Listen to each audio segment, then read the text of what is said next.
Good evening, I'm Tony Fruits from the Brother Tony Fruits Show, and right now I am here with Hattie Dunn Calvin. She is the founder of the Gray Foxes, and we are here to get some information about the Gray Foxes. They had a big event that just happened, and we want to talk about how it started. So Hattie, if you can you kind of give me some insight on the history of the Gray Foxes and yourself? We are a nonprofit organization. Every year in October, we do a fashion show, and all our proceeds goes to the Domestic Violence Center. Now with the domestic violence, I did notice that, and that's really what caught my eye. On top of this great program that I'm going to elaborate on a little later, the fact that you dealt with domestic violence and child advocacy as part of what you do for charitable foundation, for their foundation. Can you elaborate on that a little bit? Well, because there's a lot of hurting women. There's a lot of hurting women in the workplace, a lot of hurting women in the church. And my heart went out to those women because I myself was abused verbally. And I have witnessed other women being abused physically. So my heart went out to those women.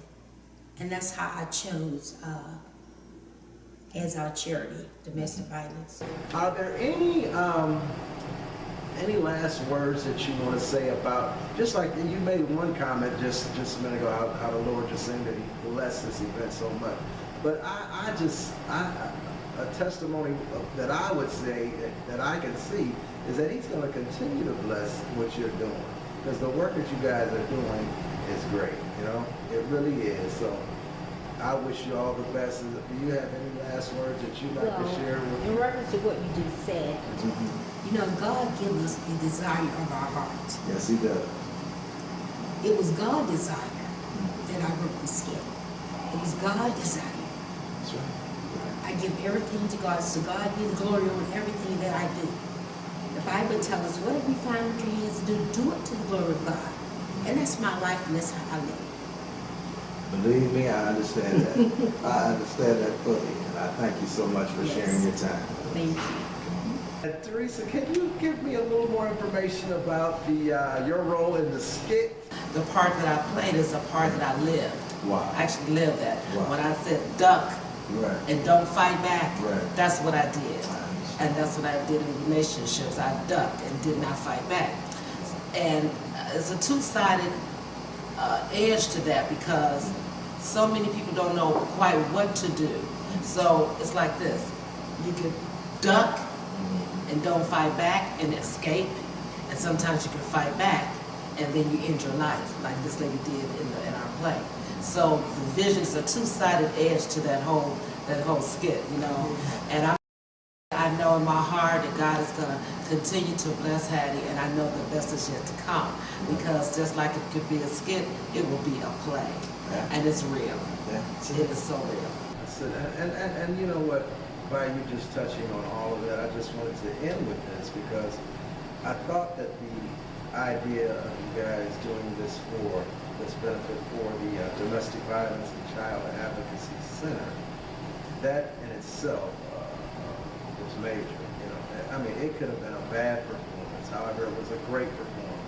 But the idea that you guys, who you were doing it for, meant everything. And so, I say that to say also, and you being saying yourself have been a victim, what would you say would be the best information you could give anyone facing a domestic violence situation? The best advice that I could give from my heart would be, let someone know. Don't be afraid to speak out, because there is help out there, and don't be afraid to seek help, because a lot of times, and I did that, I didn't let people know. People didn't know I was being domestically violated, physically and verbally. So the best advice that I can give is to say, reach out to someone.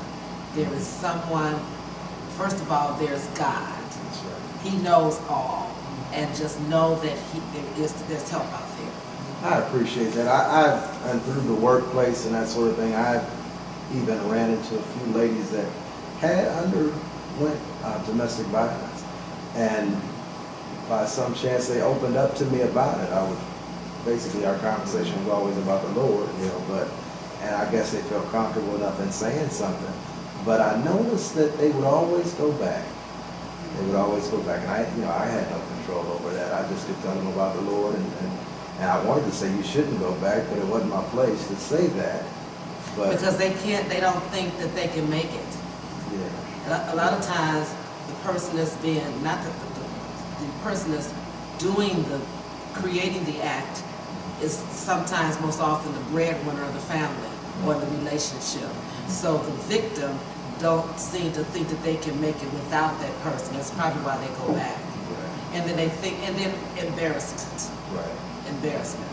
So with that being said, I think that don't be embarrassed, don't be ashamed, and don't be afraid to reach out for help. And one thing, you can know that you can walk away, or walk away while you have an opportunity to walk away, because that's the whole thing. Don't stay, walk away. I've had friends that have gotten killed in relationships through domestic violence, honestly. So don't be afraid. That's my thing. Don't be afraid to walk away, and you can make it. I made it. That's right, that's right. Teresa Smith Bay, thank you so much for your time. You are so You guys welcome. are My great. pleasure. God bless you. God bless you as well. Thank you very much.